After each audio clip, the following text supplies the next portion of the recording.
Oke, shalom teman-teman semuanya. Shalom Romo, shalom Tante Hesti. Shalom.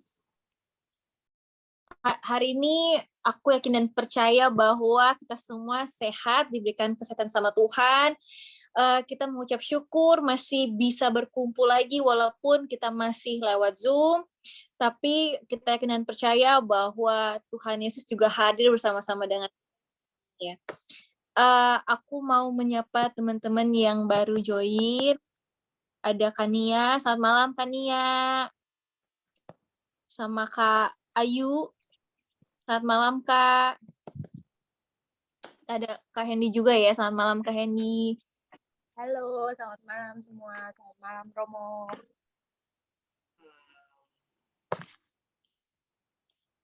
Teman-teman di sini sudah pada WF semua kok, atau masih ada yang ke kantor, masih ada yang mungkin tugas-tugas ke kampus? Si kantor. Sama ya tim kantor. Kantor dong. Tapi sudah pada vaksin ya? Belum. Oh belum. Belum. Teman kalau misalnya ada yang belum vaksin, nanti bisa abis ini bisa chat ke aku ya, soalnya nanti aku bisa bantu untuk di kantorku, karena di kantorku tuh lagi ada vaksin massal. Jadi kalau teman-teman atau keluarga teman-teman yang belum vaksin, bisa segera vaksin. Nanti mungkin abis ini ya, aku bisa share untuk linknya, untuk daftarnya. Atau bisa kontak aku juga abis ini, nanti aku chat aja kalian satu-satu supaya bisa aku daftarkan. CT Group ya? Iya.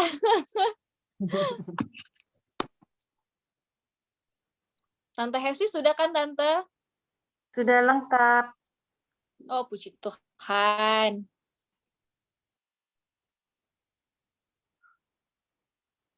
Oke, teman-teman sudah 19.45. Kita akan mulai Bible study kita pada malam hari ini. Kita awali dengan tanda kemenangan Kristus dalam nama Bapa dan Putra dan Roh Kudus. Amin. Teman-teman, kita naikkan sebuah pujian dahulu. Kita mengucap syukur karena Tuhan Yesus begitu baik untuk kehidupan kita lepas pribadi. Maka dari itu kita angkat ucapan syukur kita kepada Tuhan. Kita nyanyikan lagu Berkat Kemurahan-Mu.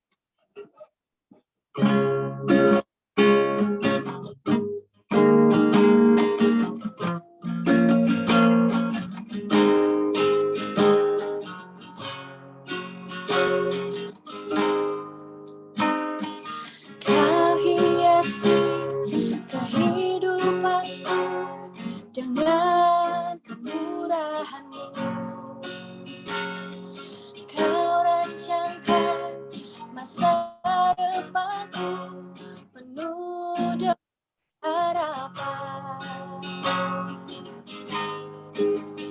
Aku ada saat ini, semuanya karena kasih-Mu. Aku hidup hari ini, semua berkat kemurahan-Mu. Terima kasih Yesus, Engkau sangat baik dan amat baik bagiku. Kau hiasi hidupku dengan kemurahan-Mu. Kau rancangkan masa depanku penuh dengan harapan. Aku ada saat ini, semuanya karena kasih-Mu. Aku hidup hari ini, semua berkat kemurahan-Mu. Terima kasih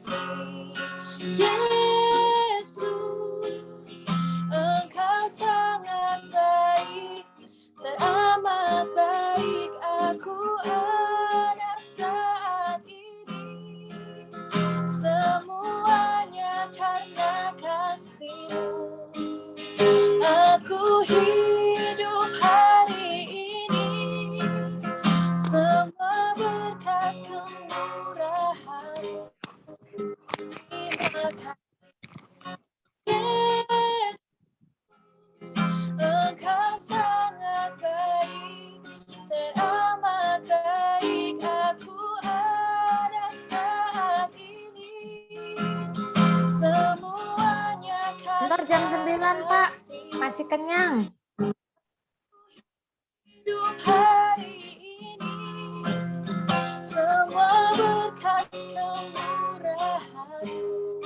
Terima kasih Yesus, Engkau sangat baik, teramat baik bagiku. Mari kita bersatu dalam doa, dalam nama Bapa dan Putra dan Roh Kudus. Amin.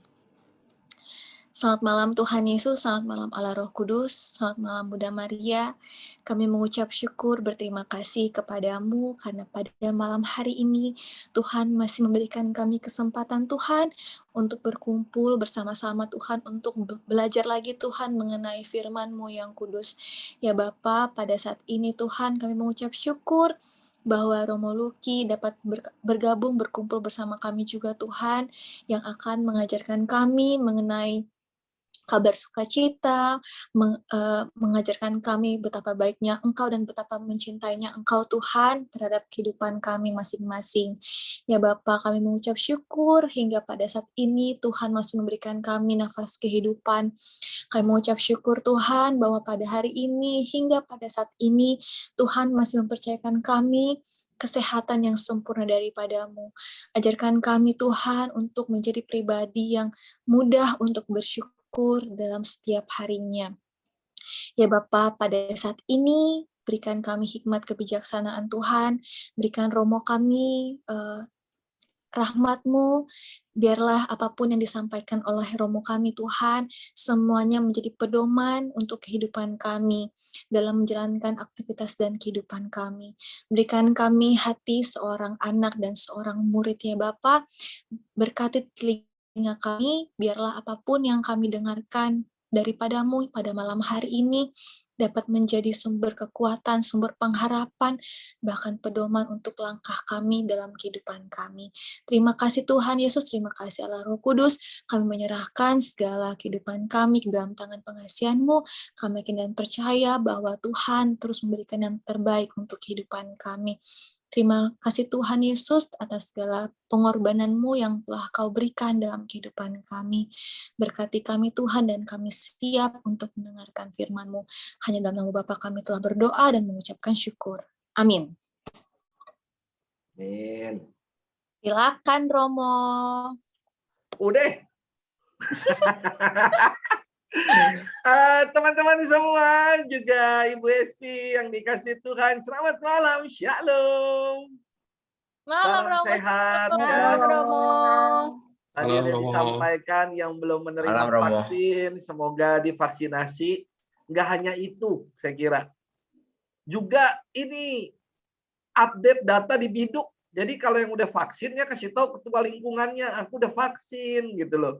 Jadi saya ini dalam rangka mau mendata umat di San Mare yang udah divaksin berapa banyak, penting juga. Jadi untuk update data Biduk ya. Data yang masuk baru 1.800 umat yang sudah divaksin. Saya yakin pasti lebih dari itu, tapi belum lapor. Ayo yang belum lapor ngaku. Ya, teman-teman, malam hari ini saya mengambil tema tentang Ekaristi sebagai warisan yang diberikan kepada kita. Begini, kenapa sih saya mengambil tema ini? Saya prihatin sekali. Pertama, prihatinnya begini teman-teman semua.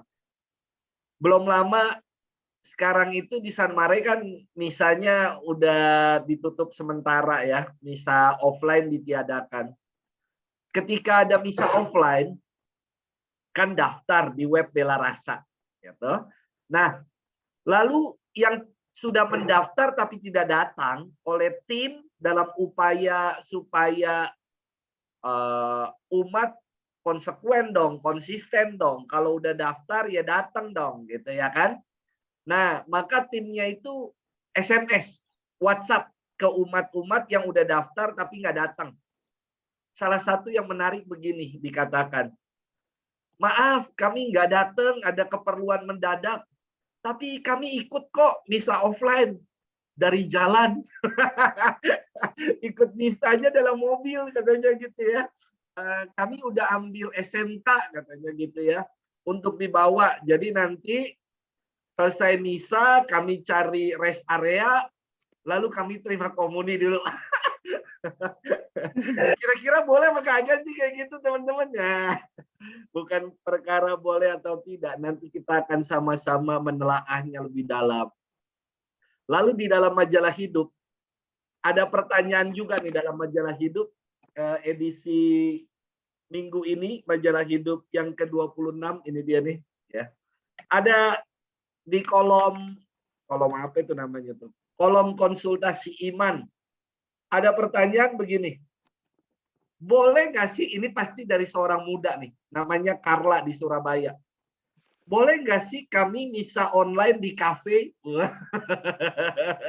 Ada di sini yang pernah misa online di kafe? Lu nonton Netflix atau pada mau misa sih sebenarnya? Heran saya mah.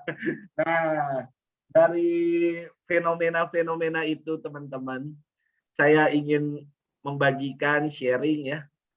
Saya mau share screen dong, tolong saya dijadikan co-host. Jepri.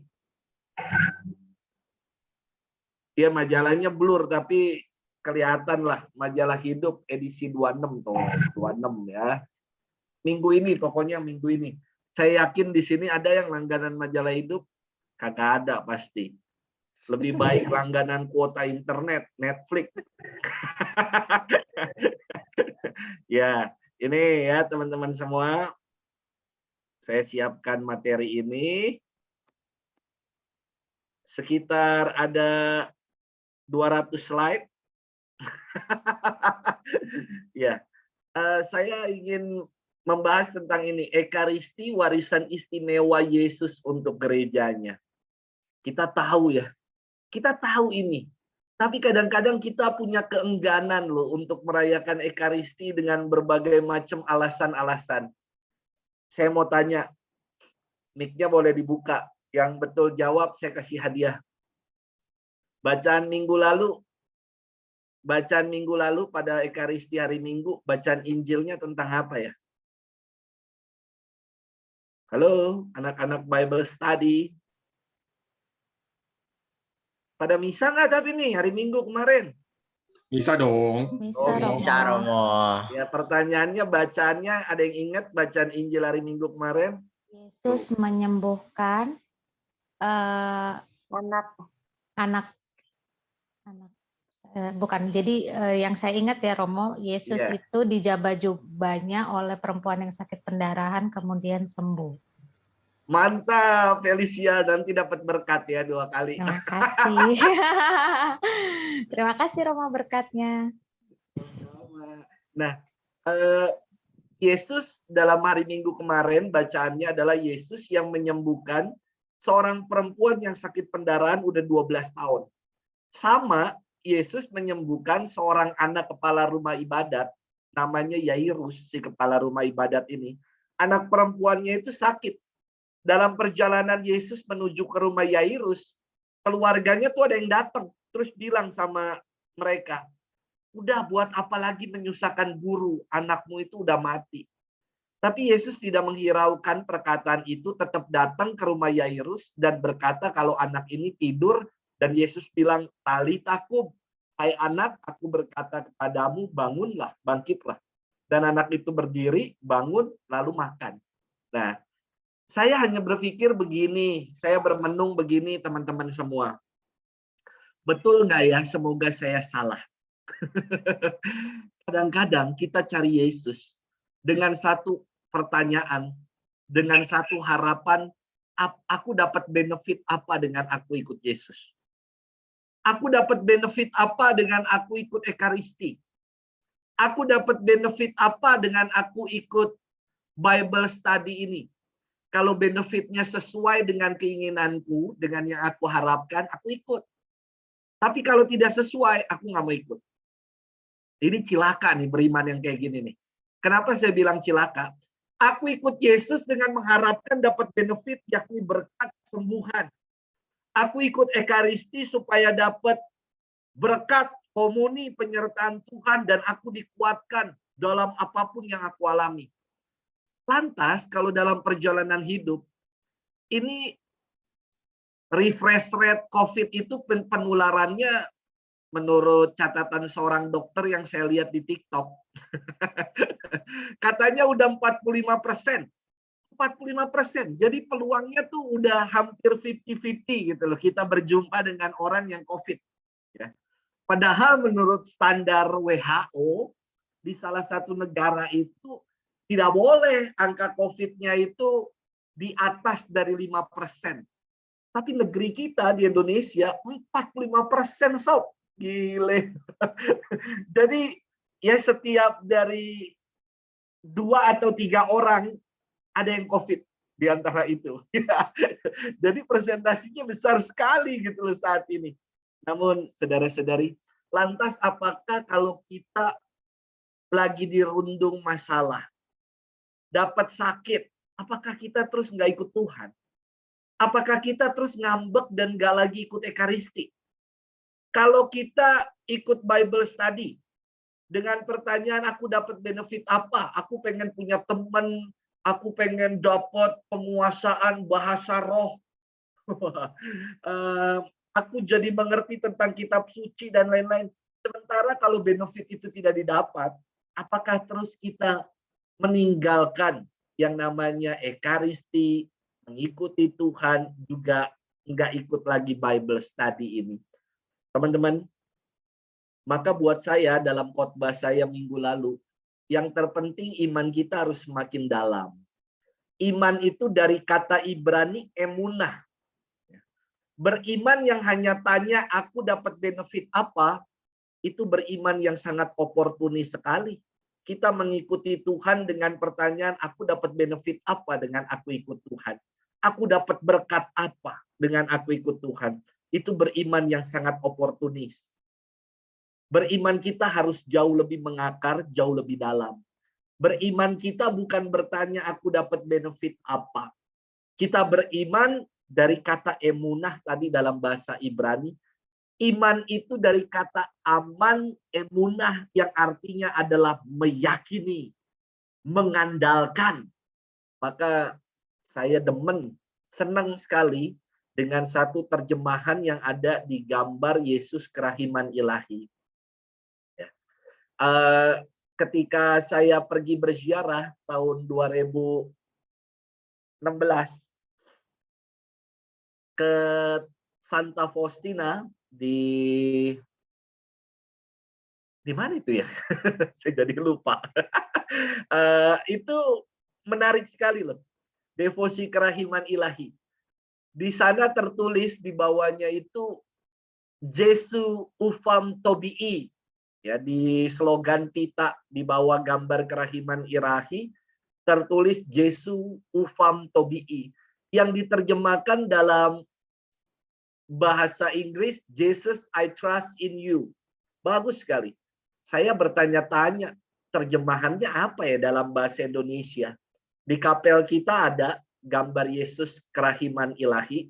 Nanti kalau situasinya udah oke, silakan datang dan lihat. Ternyata diterjemahkan dalam bahasa Indonesia dengan sangat indah dengan sebutan begini. Yesus, engkaulah andalanku. Inilah beriman, teman-teman. Saudara-saudari ya. Beriman artinya kita mau menjadikan Tuhan sebagai andalan kita. Kita sungguh menggantungkan hidup kita hanya kepadanya. Jadi kita beriman bukan dengan pertanyaan aku dapat benefit apa, aku dapat apa dengan mengikuti Tuhan, dengan ikut Ekaristi, dengan ikut Bible study ini. Bukan. Karena inilah pengungkapan iman kita yang mau mengandalkan Tuhan. Maka aku mau ikut dia dengan setia. Apapun yang aku alami, entah sakit, entah pandemi COVID ini, entah macam-macam hal yang aku alami, badai-badai dalam hidup, aku tetap mau ikut Tuhan dan mengimani Tuhan. Semoga itu iman teman-teman semua. Ya, jadi kita kembali lagi ke Ekaristi sebagai warisan istimewa Yesus untuk gerejanya. Kenapa dikatakan warisan? Nah, kadang-kadang kita kalau bicara soal warisan seperti gambar ini. Berarti diwariskan properti, logam mulia, macam-macam. Yang namanya warisan saya kira adalah sesuatu yang berharga, yang diberikan, yang diturunkan. Demikian juga Ekaristi. Ekaristi bukan kayak properti, logam mulia, dan lain-lain. Kalau Ekaristi saya katakan sebagai warisan yang istimewa, karena inilah yang berharga yang Tuhan tinggalkan untuk kita. Nanti kita akan lihat dalam kata-kata Yesus sendiri yang Yesus sampaikan dalam perjamuan malam terakhir ketika ia mengatakan, kenangkanlah ini untuk memperingati aku.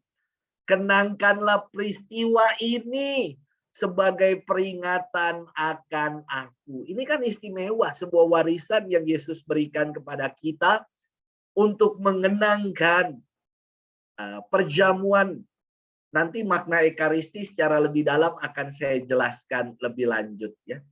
Jadi pertama mari kita sadari Ekaristi ini adalah sebuah warisan. Bukan gereja Katolik bikin-bikin. Kenapa di gereja Kristen gak ada Ekaristi?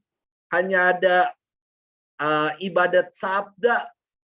Kenapa di gereja Katolik ada Ekaristi? Ini gereja Katolik bikin-bikin. Jadi bikin lama. Apakah karena romo-romonya supaya nggak lama-lama ngomong khotbahnya? Khotbah bentar aja udah bikin ngantuk. Saudara-saudara, puncak dan dasar iman kita ada pada Ekaristi. Maka dikatakan Ekaristi sebagai sesuatu yang istimewa. Tadi saya sampaikan dalam judul, Ekaristi adalah warisan istimewa yang Yesus berikan untuk kita. Tadi warisan kita udah mengerti. Sesuatu yang berharga. Kenapa istimewa Ekaristi? Karena tadi disampaikan. Sebagai anamnese. Oh, kalian tahu nggak anamnese? Anamnese kan taunya setiap kali kita makan roti ini dan minum dari piah. Itu anamnese, Romo. Iya, betul. Anamnese, anamnesis dari kata Yunani yang berarti pengenangan. Melalui Ekaristi kita mengenangkan seluruh hidup Tuhan. Sampai dengan wafat dan kebangkitannya kita kenangkan. Seluruh hidup Yesus. Ya, bukan hanya Yesus yang wafat aja, tidak. Bukan hanya Yesus yang bangkit saja. Tetapi seluruh hidup Yesus kita kenangkan dalam Ekaristi. Kenapa istimewa? Yang kedua, dalam ajaran gereja, dalam Konsili Vatikan kedua, itu disampaikan berulang-ulang dalam Lumen Gentium 8 dikatakan Ekaristi adalah sumber dan puncak iman kita. Wah, perayaan Ekaristi itu menjadi sumber. Artinya sumber apa sih? Muara. Muara yang selalu mengalirkan. Sumber yang tidak pernah habis memancar keluar. Itu sumber. Puncak. Artinya puncak apa? Yang paling tinggi. Kalau nggak paling tinggi nggak disebut puncak. Puncak itu artinya yang paling tinggi, ya kan? Jadi Ekaristi merupakan muara dan puncak dari ungkapan iman kita. Lantas kok mengapa ya ada fenomena-fenomena yang kayak tadi yang saya sampaikan di awal. Degradasi penghormatan terhadap Ekaristi. Ekaristilah di jalan, komunilah di rest area, Ekaristilah Ekaristi di ini kafe, Ekaristi online. Kenapa ada macam ini? Mungkin karena sudah menjadikan Ekaristi sebagai yang mirip kayak nonton sinetron jendela SMP. Wah, jendela SMP. Itu ibu saya seneng banget. Itu sinetron ya di SCTV kalau saya nggak keliru. Mama saya seneng sekali. Mungkin kita Ekaristi udah kita jadikan tontonan kayak kita nonton konser BTS. Konser BTS masih mending.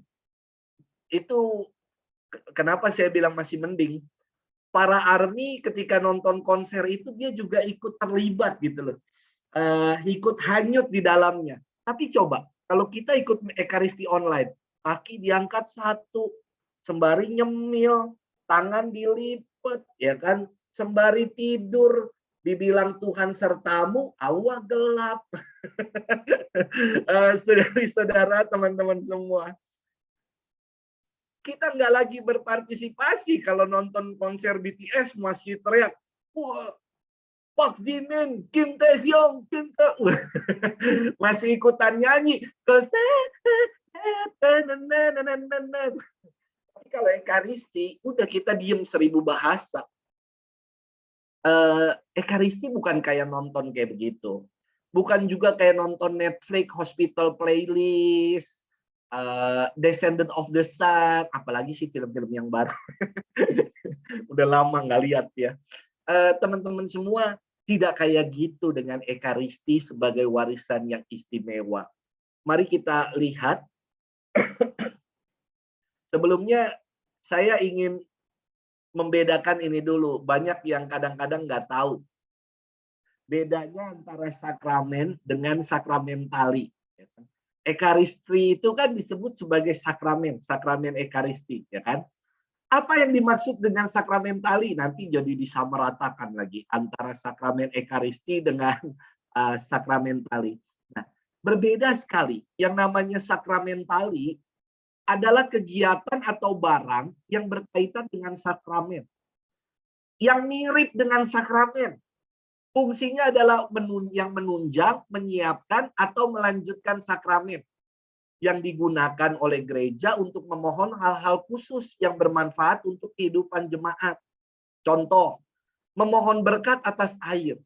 Itu bukan sakramen, tapi sakramen tali. Ada talinya. Ya. Memohon berkat untuk salib.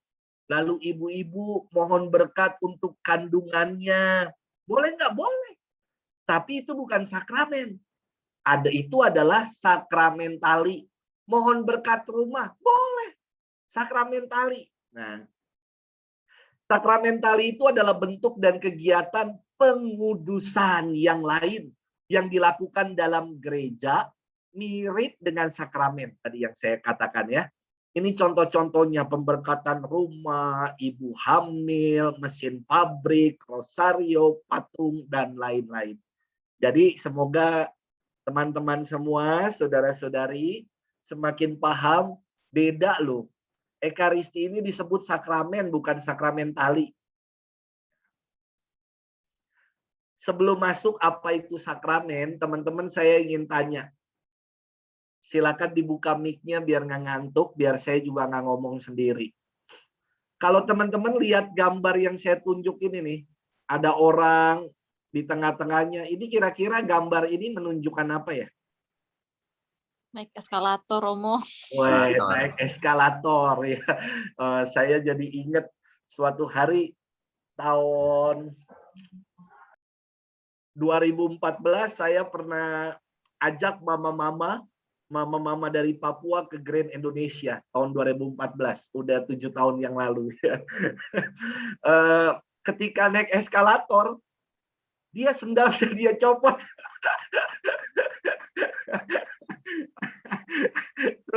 Mau naik tangga, sendalnya dia copot di bawah.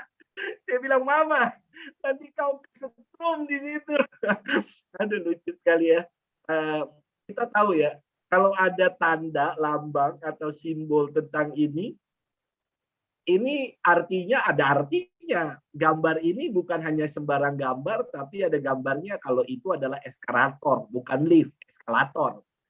Kalau gambar yang di tengah, teman-teman nih, ada gambar gunting sama sisir.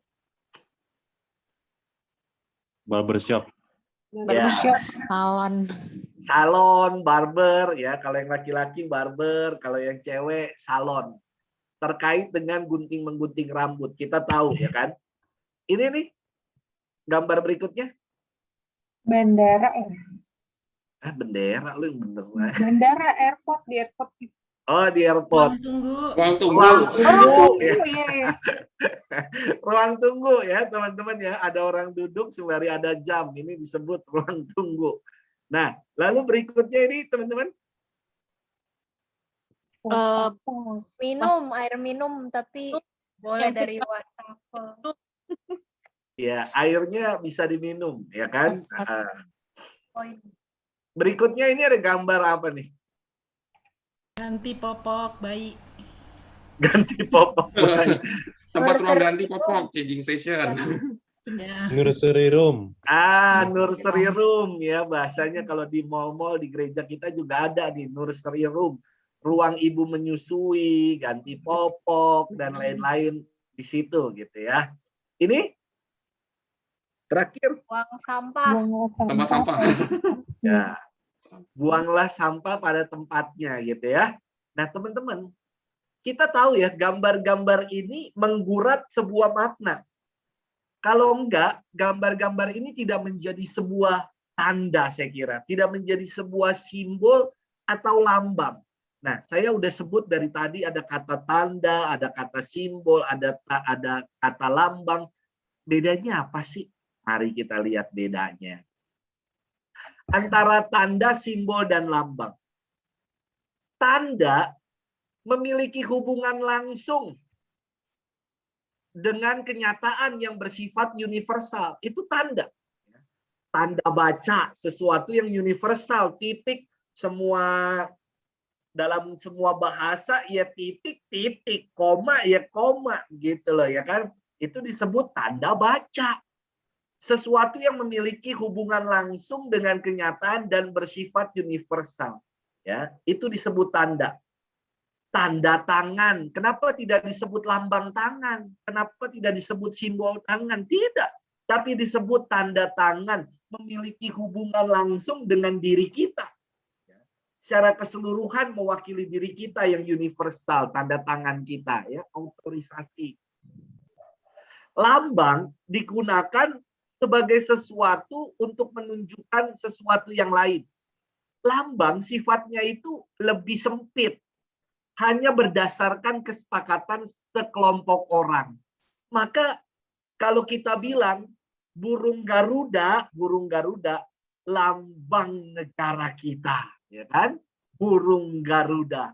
Ini kan berdasarkan kesepakatan di tempat kita aja. Kan? Di tempat lain nggak ada yang kayak gitu. Lambang negaranya beda. Amerika mungkin dengan burung elangnya. Kalau kita burung Garuda, ya kan? Ini lambang berdasarkan kesepakatan lebih sempit, ya kesepakatan sekelompok orang. Nah, simbol memiliki beberapa makna, yakni memberi kesan yang berarti dan menarik. Contoh simbol ada gambar tengkorak gitu ya.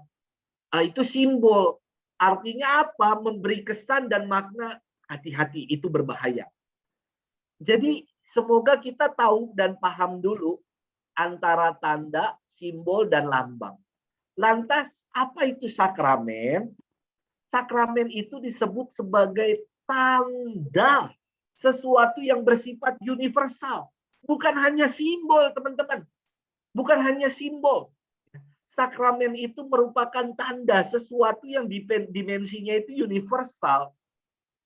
Sarana yang kelihatan yang diadakan oleh Yesus untuk menyatakan dan menyampaikan rahmat. Rahmat itu artinya adalah usaha Tuhan yang memanggil untuk membahagiakan manusia.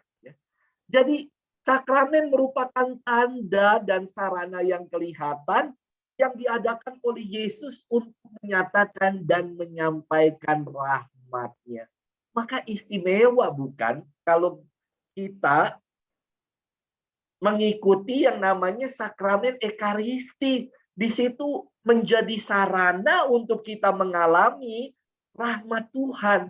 menjadi tanda Tuhan yang nyata yang senantiasa hadir dan mempersatukan kita dalam persekutuan gereja. Nah, saya selalu singkatnya begini teman-teman. Kalau dari kata sakramen, sakramen itu kan dari kata Latin sacramentum. Nah, dari kata ini ingat aja nih. Ingat aja ada kata yang namanya sakra. Sesuatu yang sakral. Sakral itu kan artinya sesuatu yang suci, sesuatu yang ilahi. Maka sakramen itu bukan barang main-mainan. Kenapa sih kalau orang mau dibaptis perlu ada persiapan? Untuk mengalami kehadiran Allah yang nyata perlu persiapan. Kenapa kalau kita merayakan Ekaristi harus berpakaian pantas sih? Perlu persiapan, teman-teman, ya. Kenapa sih kalau kita mau melakukan menerima sakramen rekonsiliasi butuh persiapan? Karena kita mau mengalami sungguh yang ilahi itu. Maka harus dipersiapkan. Semoga clear dari istilah sakramen ini. Nah, sekarang kita baru masuk ke sakramen, lanjutannya Ekaristi. Nah, teman-teman, dalam gereja Katolik itu kita dikenal dengan ada 7 sakramen, ya. Sakramen confirmation atau penguatan atau sakramen krisma. Sakramen tobat, reconciliation, sakramen perminyakan, sakramen perkawinan. Sakramennya perkawinan atau pernikahan ya? Perkawinan. Perkawinan. Dalam gereja Katolik tidak ada yang namanya sakramen pernikahan. Kalau dalam agama sebelah, saudara-saudari kita, ada yang namanya akad nikah. Akad nikah, ya. Nanti dalam sesi yang berbeda saya akan jelaskan. Tetapi kalau dalam gereja Katolik tidak ada yang namanya akad nikah. Tidak ada yang namanya sakramen pernikahan. Yang ada sakramen perkawinan. Menerjemahkan kata Inggris holy matrimony atau dalam kata Latin matrimonium. Lalu ada sakramen imamat, ada sakramen baptis. Lantas saya menaruh di tengah-tengah yang namanya Ekaristi. Karena semuanya bermuara, puncaknya ada pada Ekaristi. Itu dia. Pentingnya Ekaristi. Pelan-pelan kita mau lihat. Ya. Kita tahu ya ada sakramen yang namanya inisiasi. Yaitu ada 3 sakramen. Baptis, Ekaristi, dan Krisma. Siapa di sini yang belum terima sakramen Krisma? Daftar. San Mare tahun ini mengadakan sakramen Krisma, ya.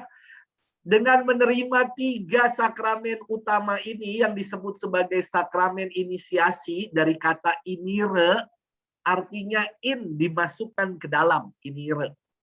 Kita sungguh menjadi anggota gereja yang lengkap.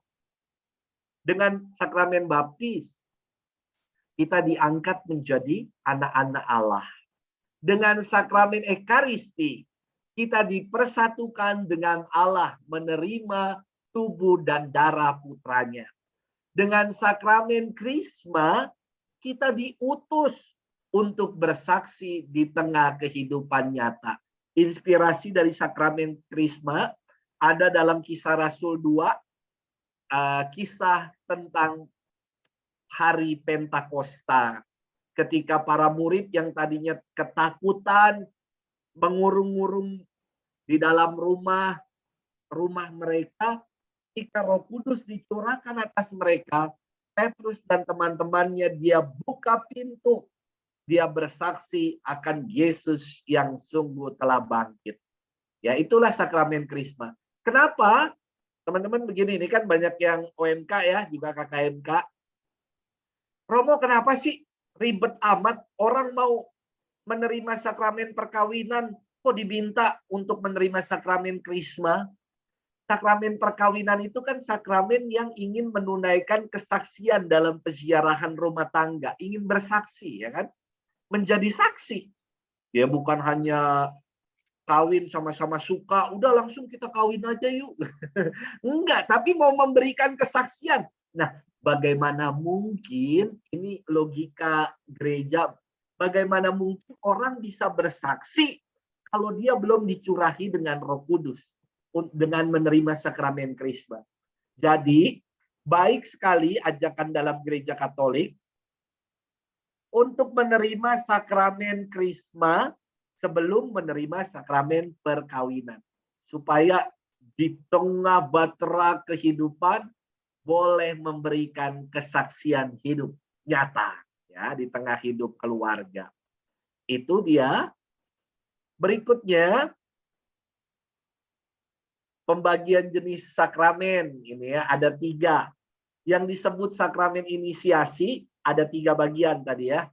Baptis, Krisma, Ekaristi. Lalu ada sakramen pendamaian, ada tobat, ada sakramen pengurapan orang sakit. Yang ketiga adalah sakramen panggilan hidup. Ada habisan dan perkawinan.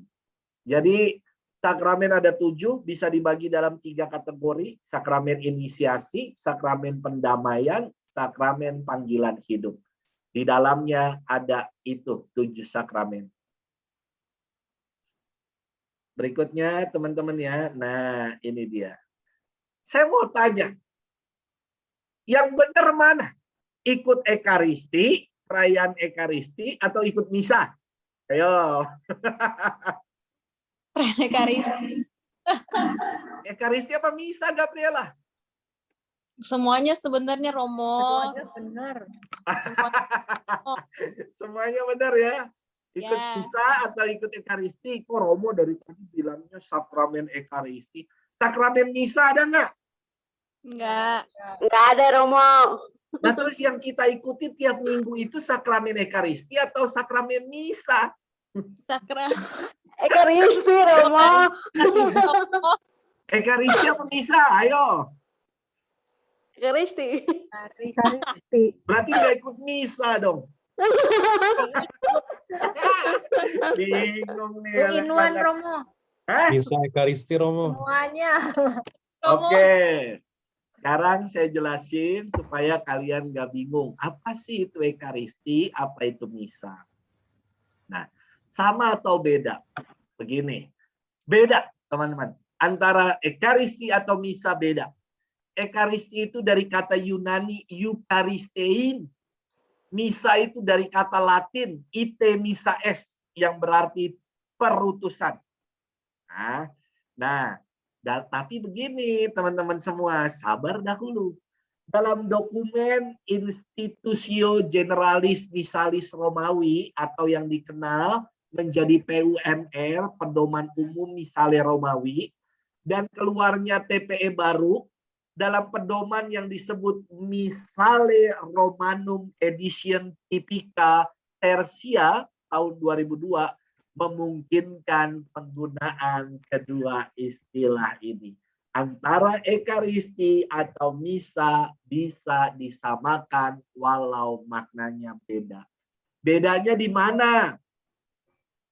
Begini teman-teman, mari kita lihat. Ekaristi itu tadi yang saya katakan dari kata Eukaristein, Eukaristia, yang berarti memuji, mengucap syukur, atau puji syukur. Jadi kalau teman-teman ke gereja, bawa puji syukur, Ekaristi. Kalau bawa Bible, bukan Ekaristi. Enggak kayak gitu ya. Tapi Ekaristi adalah, dan artinya Eukaristia, artinya memuji, mengucap syukur atau puji syukur, itu di Ekaristi. Nah, perayaan Ekaristi harus dicatat baik-baik ini ya, menunjuk pada seluruh perayaan Ekaristi, yakni dari ritus pembuka sampai dengan ritus penutup. Jadi dari ritus pembuka, lalu ada liturgi sabda, liturgi Ekaristi, lalu ada ritus penutup. Ini Ekaristi. Jangan bilang Aku ikut Ekaristi ntar aja pas liturgi Sabda, males ikut pembukaannya. Wah, biasa umat di San Mare gitu tuh. Kalau waktu dulu gereja masih normal ya.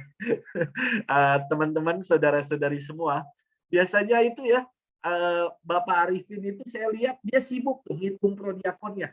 Dengan bolak-balik dia ngelihat CCTV. Masih sepi. Jadi selalu di San Mare itu ada prodiakon cadangan.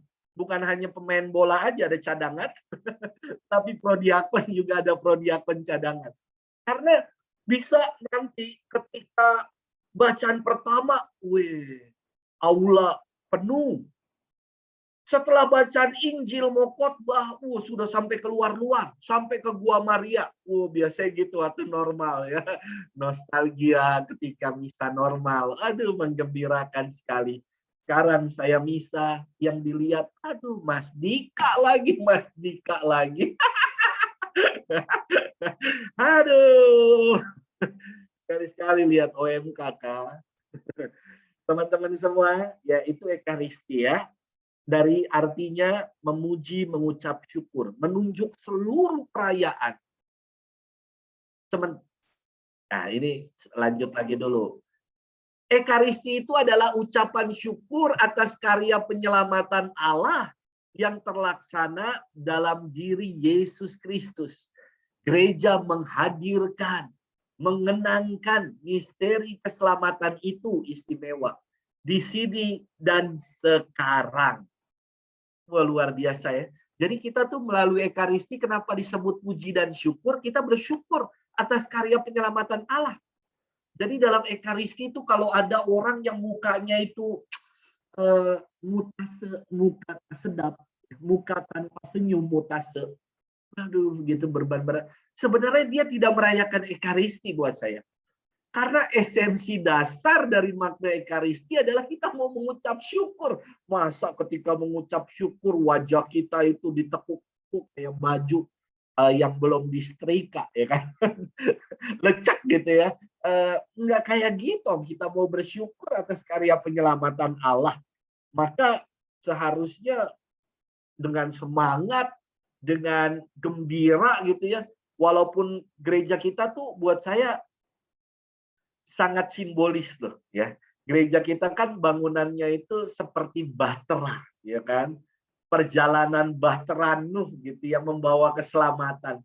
Lantas istimewanya begini. Kalau parkir di basement itu kan naiknya cukup banyak tuh. Naik 1 tangga baru aula. Naik lagi 2 tangga, belok begitu baru sampai ke gereja. Butuh perjuangan untuk mau bersyukur, untuk mengalami Tuhan. Kadang-kadang kita naik tangga, apalagi mau misa yang di balkon. Wah, itu lebih ngap-ngapan lagi tuh ya. Teman-teman semua, kadang-kadang kita itu mau merayakan Ekaristi, lalu naik tangga aja tuh, aduh, males-malesan. Masih muda, ikut-ikutan ngantri lift ya. Ya mumpung ada lift, Romo, kapan lagi bisa dimainin kan? Teman-teman semua, mari kita menghayati makna Ekaristi yang asali ya, sebagai perayaan syukur dan puncak iman kita. Nah, The Last Supper, dalam The Last Supper nih ya, perjamuan malam terakhir. Dalam peristiwa perjamuan malam terakhir, Yesus itu bersama para muridnya melakukan perjamuan makan. Dan itu ditulis dalam semua Injil, bukan hanya Injil sinoptik saja teman-teman, tidak. Tetapi semua penginjil menuliskan tentang peristiwa ini. Artinya apa? Peristiwa ini sungguh penting pertama. Karena dicatat oleh keempat Injil. Kalau biasanya ya kan karena bahan-bahan Injil itu berbeda. Yang disebut Injil sinoptik kan Matius, Markus, Lukas. Sumbernya bahannya sama. Ya. Yesus memberi makan 5.000 orang, ada di Injil sinoptik, ya kan? Tapi nggak ada di Injil yang lain. Di Injil Yohanes tidak ada, misalkan gitu ya. Yang ada di Injil Yohanes nggak ada di Injil yang lain. Contoh, perjamuan di Kana Yohanes 2 nggak ada dalam Injil sinoptik, ya kan? Nah, tapi teman-teman semua, saudara-saudari sekalian, perjamuan malam terakhir, The Last Supper, itu di 4 penginjil semua mencatat itu. Di Matius 26, Markus 14, lalu Injil Lukas 22 dan Yohanes 13 mencatat momen itu. Berarti penting.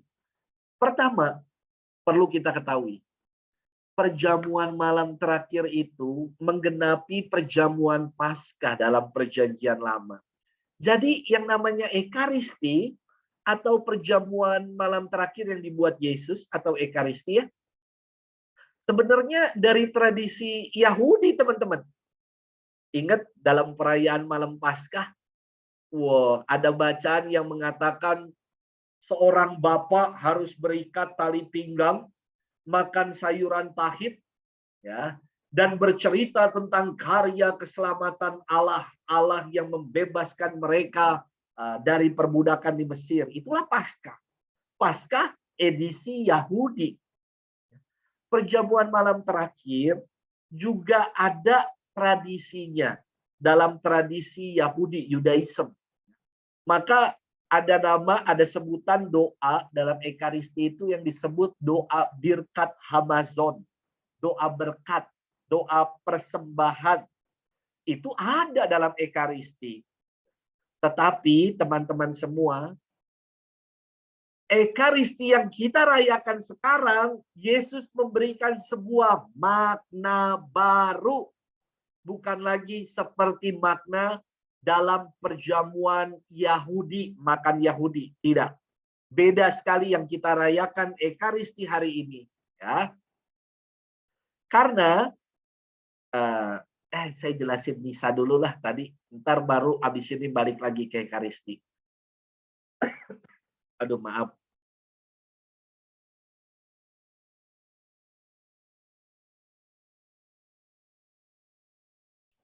Ya, nah, sementara teman-teman semua, saudara-saudari, tadi saya akan membedakan antara Ekaristi dengan misa. Ini slide-nya terbalik satu, maaf. Misa itu dari kata misa, double S. Ya. Yang ada dalam ritus penutup bagian pengutusan. Biasanya itu kalau kamu ikut misa-misa ketika Bapak Suci merayakan misa di Roma, Natal, Paskah, di bagian penutup itu ada sebutan ite misa es. Pergilah kalian semua diutus. Jadi misa itu adalah dimensi perutusannya yang ditekankan. Ya. Nah, misa itu dari kata Latin mitere yang berarti mengutus. Makna misa menekankan segi perutusan. Setelah kita mengalami karya keselamatan Allah dalam Ekaristi, kini umat diutus untuk menjadi perpanjangan tangan Tuhan, menjadi berkat-berkat Tuhan. Dan yang saya kira clear, kita udah tahu perbedaan antara Ekaristi dan misa. Ekaristi itu Eukaristia, puji dan syukur, menunjuk keseluruhan aspek perayaan Ekaristi. Misa itu menekankan dimensi perutusan. Namun sebutan misa dan Ekaristi di Indonesia disamakan. Tapi kalau dalam sebutan sakramen tidak ada sakramen misa. Tidak ada sakramen pengutusan. Adanya adalah sakramen Ekaristi. Nah, ini yang tadi kelanjutannya, teman-teman. Apakah perjamuan malam terakhir merupakan perayaan Ekaristi yang pertama? Tidak jawabannya. Ada dimensi kontinuitas, keberlanjutan, ya, berlanjut, kontinuitas. Dari tradisi Yahudi, ada doa Birkat Hamazon tadi yang saya katakan yang dilakukan oleh orang Yahudi hingga perjamuan malam terakhir ketika Yesus mengatakan, perbuatlah ini untuk mengenangkan aku. Nah, kata-kata Yesus dalam perjamuan malam terakhir ini menjadi sebutannya itu kata-kata institusi, kata-kata yang ditetapkan oleh Yesus, ya, yang menghadirkan kenangan akan dirinya sendiri.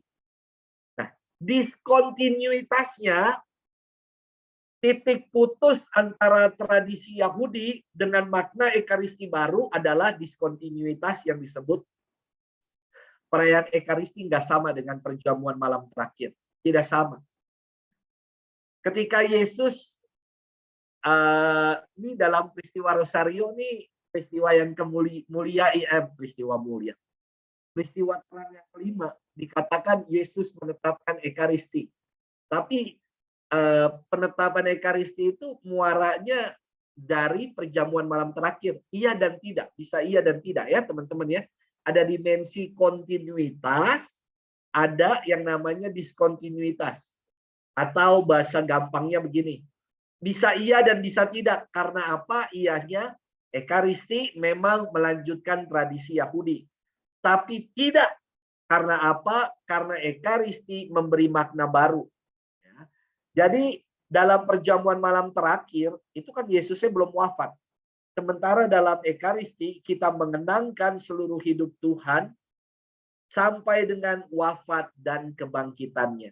Nah, perayaan Ekaristi adalah perayaan iman gereja akan wafat dan kebangkitan Tuhan. Jadi makna Ekaristi sekarang baru sekali maknanya, bukan hanya sekedar tradisi dari Yahudi, dari agama Yudaism, tradisi orang-orang Yahudi yang menyatakan karya keselamatan Allah atas pembebasan mereka dari tanah Mesir, dari perbudakan di Mesir. Bukan hanya itu, Ekaristi berarti kita mengenangkan wafat, seluruh hidup, wafat, dan kebangkitan Tuhan. Itu maknanya. Kita mensyukuri itu. Ya, perjamuan malam terakhir itu adalah perjamuan perpisahan Yesus dengan para muridnya. Maka saya suatu kali pernah ditanya sama seorang anak miskinar, Romo, ini momennya pas lagi Kamis Putih. Nanti kamu perhatikan ya Kamis Putih ya, tiap kali Kamis Putih. Kalau kamu ingat yang saya katakan malam ini. Saya pernah ditanya gini, Romo, kenapa di tabernakel ketika Kamis Putih ada sakramen Maha Kudus? Tidak boleh, Romo, kata dia gitu. Kenapa? Saya tanya begitu. Kan belum Ekaristi, belum ada. Yesus belum menetapkan Ekaristi. Make sense ya? Nyambung kan? Logikanya bagus juga nih anak Pistinar. Dia mengatakan, Romo ini kan Kamis Putih kan malam perjamuan terakhir itu saat Yesus menetapkan Ekaristi. Loh, Ekaristinya belum ditetapkan kok, di tabernakel sudah ada sakramen Maha Kudus. Seharusnya dikosongin dong, Romo. Lalu saya jelaskan bagian ini. Bagian kalau perjamuan malam terakhir ada dimensi kontinuitas dan diskontinuitas terkait Ekaristi yang sekarang. Ya. Jadi perjamuan malam terakhir bukan hanya sekedar Yesus menetapkan Ekaristi, tetapi memberikan makna baru. Oke? Semoga ngerti. Kalau kagak ngerti, ya udah.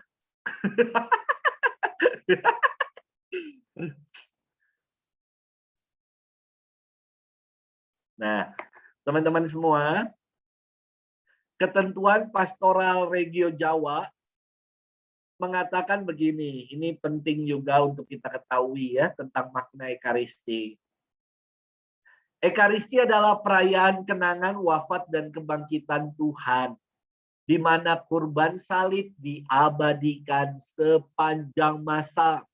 Di dalamnya Kristus dihadirkan, dipersembahkan, disantap, dan melalui gereja selalu hidup dan berkembang. Aduh, istimewa ya.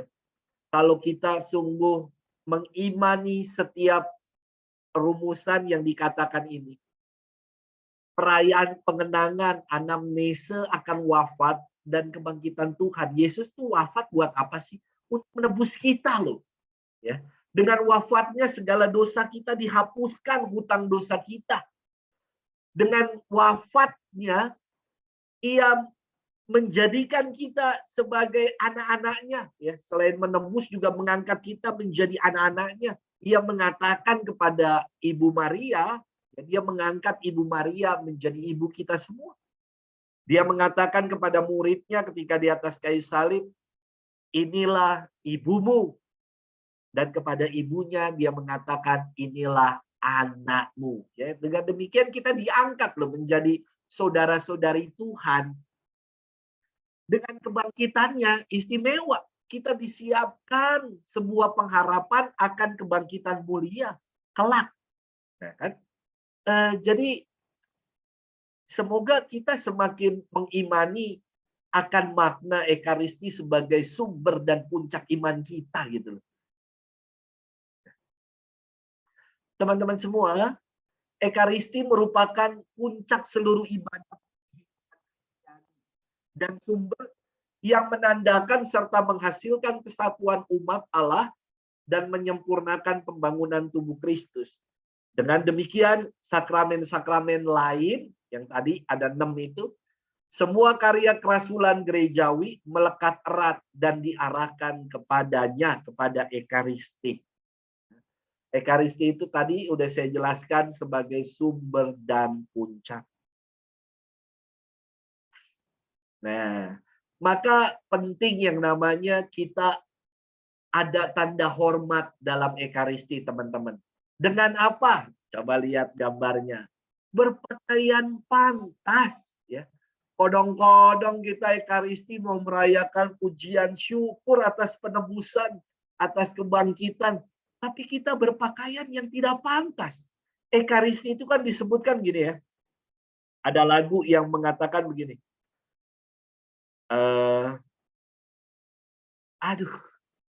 Pesta yang engkau derita.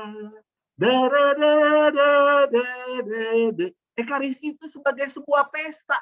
Masa pakai singlet Ekaristi? Pesta sob. Ya. Ini pesta nggak layak kan? Masa kamu pergi ke pesta pakai pakaian renang, pakai bikini gitu?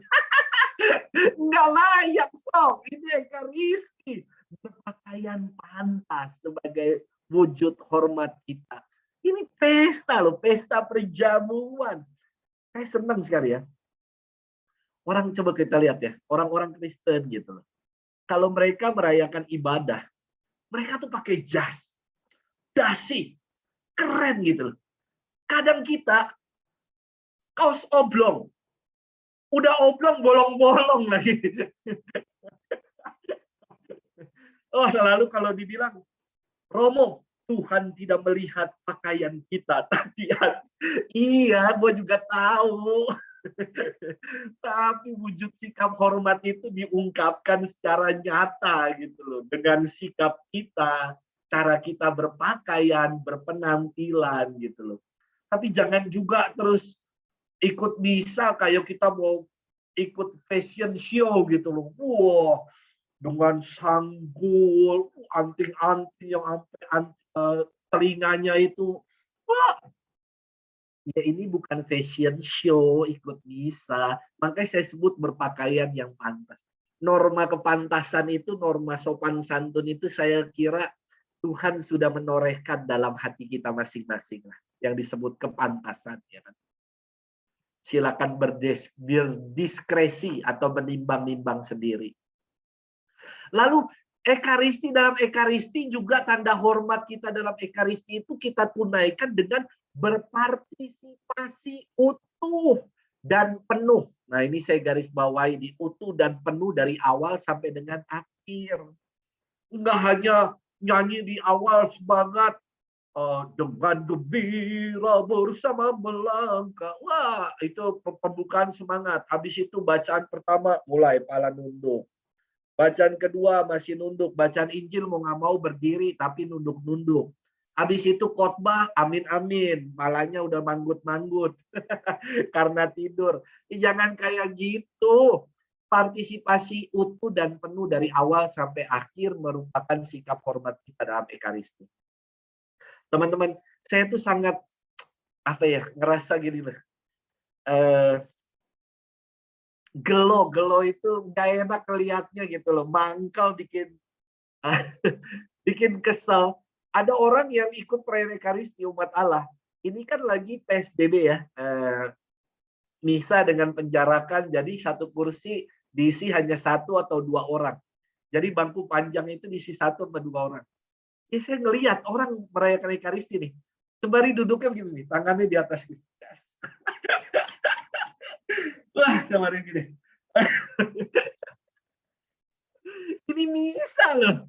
Saya berpikir, ya ampun, ini Ekaristi misa. Nggak lagi nonton, nggak lagi ngelihat pagelaran teatrikal atau drama gitu.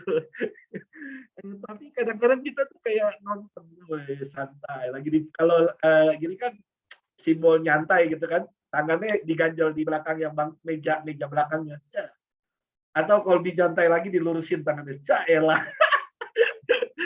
Semoga dari yang ikut Bible study ini jangan lagi lah ada yang kayak gitu. Aduh, ampun ya. Nah, tanda hormat kita dalam Ekaristi dengan menghayati, dengan penuh bakti dan sembah sujud. Ya. Kenapa ada berlutut, ada berdiri? Ini kan pengungkapan iman yang mau kita hayati. Ketika konsekrasi, kling, gong, kita angkat tangan. Sebagai, bukan karena, ngapain sih kita kayak gini? Terus orang jawab, ya ngikut aja Romo, sebelah saya juga begitu. Ya enggak kayak gitu kali. Kita ingin menghayati dengan penuh bakti, sikap sembah sujud kita kepada Tuhan yang telah menyelamatkan kita. Gitu ya. Ini kan dalam budaya Jawa itu sungkem gitu loh, sikap sembah bakti, sujud menyembah kepada Allah. Itu tanda hormat dalam Ekaristi. Nah, perlu juga yang namanya persiapan batin, pantang makanan dan minuman. Itu diatur ya. Kurang-kurangnya itu 1 jam sebelum kita menyambut sakramen Maha Kudus. Biasanya Ekaristi itu kan 1 jam ya kan. Kalau di San Mare itu 1 jam lah ya kan. Jadi kita hanya diminta untuk mempersiapkan batin paling banter 15-20 menit lah gitu loh. Sebelum perayaan Ekaristi. Karena kan terus ada ritus pembuka, liturgi sabda, sampai ke sononya itu, kalau dihitung-hitung lebih kurang udah 1 jam. Ya. Itu sebagai ungkapan persiapan batin kita.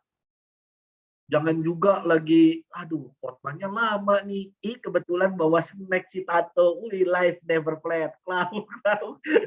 Iya, ini lagi merayakan Ekaristi, bukannya piknik kalian gitu ya kan. Jadi mohon persiapan batin penting untuk pantang makan dan minum. Nah, teman-teman, ini saya lewatin aja ya tentang komuni pertama. Siapa yang berhak menerima komuni pertama, lewati. Nah ini dia, yang penting juga. Larangan menyambut komuni dalam hukum gereja. 1. Yang sadar berdosa berat tanpa terlebih dahulu menerima sakramen tobat, itu dilarang. Ya. Terkena larangan menerima komuni. Yang dikenakan sanksi ekskomunikasi dan interdik, serta membandel dalam dosa berat. Yang disebut dosa berat itu apa sih? Nah, dosa berat itu ada yang namanya membunuh. Itu masuk kategori dosa berat. Ya. Membunuh, aborsi itu dosa berat. Perzinahan itu dosa berat. Nah, semakin berat lagi teman-teman semua kalau itu dilakukan dengan kualifikasi moral. Nah ini dia. Apa sih maksudnya Romo kualifikasi moral? Dengan penilaian moral. Penilaian moral itu disebut, saya suka singkat, TMM. Tahu, mau, mampu. Bukan TTM ya. Beda. Saya nggak ngajarin TTM-an. Ya. TMM nih ya. Tahu, mau, dan mampu. Perkara dosanya besar. Membunuh. Dia tahu membunuh itu salah. Tapi dia mau melakukan itu. Dan akhirnya dia buat itu membunuh, berhasil. Dosa berat. Berat. Hukumnya membunuh itu, hukum oleh gereja Katolik adalah ekskomunikasi. Artinya apa? Hak dan kewajibannya sebagai anggota gereja dicabut. Dengan demikian, kalau dia nekat menyambut sakramen Ekaristi, sakramen ekaristinya itu tidak menjadi berkat buat dirinya. Karena dalam keadaan yang berdosa. Sebagaimana kisah Yesus yang menaburkan benih yang baik, ada benih yang baik, tapi tanahnya nggak baik. Nggak jadi berkat, nggak bertumbuh apapun. Kan? Mungkin malah bisa jadi sesuatu yang tidak baik buat dirinya karena tidak menghormati ekaristi. Ya. Jadi ada perkaranya yang besar juga disertai dengan kualifikasi moral atau penilaian moral tahu mau mampu membuat dosa itu semakin berat. Ya, dia tahu nih perzinahan itu tidak berkenan di hadapan Allah. Berzina. Dia tahu berzina dosa. Tapi aduh, mau. Ya. Kapan lagi Romo boleh bisa punya istri kedua, istri simpanan? Wah elah. Syaratnya kan satu Romo. Semua orang ya kan nggak boleh tahu, apalagi istri ya. Kalau punya simpanan. Simpanan yang lain bolehlah dikasih tahu kalau ada uang, kalau ada apa, tapi kalau simpanan istri tidak boleh ada yang tahu. Nah, teman-teman, tahu mau, akhirnya mampu dilakukan itu dosa perzinahan. Hukumnya adalah ekskomunikasi, dosa berat, ya. Dan dilarang untuk menyambut komuni. Lalu yang pekerjaannya jelas-jelas bertentangan dengan moral Katolik atau peccatores manifesti. Peccator itu artinya pendosa. Yang menampilkan manifesti itu secara nyata hidup dalam dosa. Ya, contoh pembunuh bayaran. Vincenzo itu nggak boleh terima komuni. Ya. Vincenzo. Iya, dia kalau terima komuni karena dia bunuh orang gitu ya. Nggak jadi berkat di Vincenzo. Ya kan? Walaupun dia suka buat tanda salib ya Vincenzo ya. Tapi nggak bisa, mafia gitu ya. Tidak bisa sebelum tadi ya, yang sadar berdosa berat tanpa terlebih dahulu menerima sakramen rekonsiliasi atau sakramen tobat, terkena larangan untuk menyambut komuni. Lalu ini apa itu namanya? Kupu-kupu malam. Nah, itu juga tidak boleh menyambut komuni, ya. Karena dia berdosa berat, ya, dosa perzinahan. Terkena larangan untuk menyambut komuni sebelum terlebih dahulu menerima sakramen tobat. Nah, ini lagi. Yang hidup dalam perkawinan yang tidak sah, termasuk yang kawin lagi setelah bercerai sipil, itu terkena larangan terima komuni. Karena gereja Katolik nggak ada yang namanya perceraian. Jadi setelah cerai sipil lalu kawin lagi, berarti itu hidup dalam dosa. Ya, perkawinannya harus dibereskan. Dilarang menyambut komuni. Teman-teman, ini ada dua yang disebut materia dan forma dalam sakramen ekaristi. Materinya adalah roti dan anggur yang dikonsekrir, dikuduskan. Ya. Dikonsekrir itu dari kata konsekrasi, kon dan sacer. Kon itu bersama-sama, sacer itu dikhususkan, disucikan dengan maksud tertentu. Penerimaannya disebut penerima komuni, komunio disatukan dengan persekutuan para kudus, dengan Yesus sendiri disatukan. Forma itu kata-katanya adalah seluruh doa syukur agung. Ya, kata-kata institutif dan transubstansiatio. Nggak usah saya jelasin, yaitu nggak penting. Ini yang penting kamu tahu dalam ekaristi itu ada materia dan formanya yang tidak boleh diganti.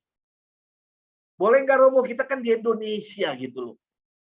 Nggak cocok roti Romo. Bubur lebih enak. Bubur palamu. Nggak bisa diganti ya. Ini materianya. kenapa pakainya anggur, Romo? Nggak pakai bir peletok. Anggur kan kita import. Ya ini nggak bisa diganti materianya. Lalu formanya doa syukur agung juga tidak bisa diganti. Ya, tidak bisa diganti seperti itu. Ini susunan perayaan Ekaristi, ada ritus pembuka tadi, liturgi sabda, liturgi Ekaristi, dan ritus penutup. Itu teman-teman, saya udah capek. Terima kasih. Kecuali ada pertanyaan. Oke, terima kasih Romolu.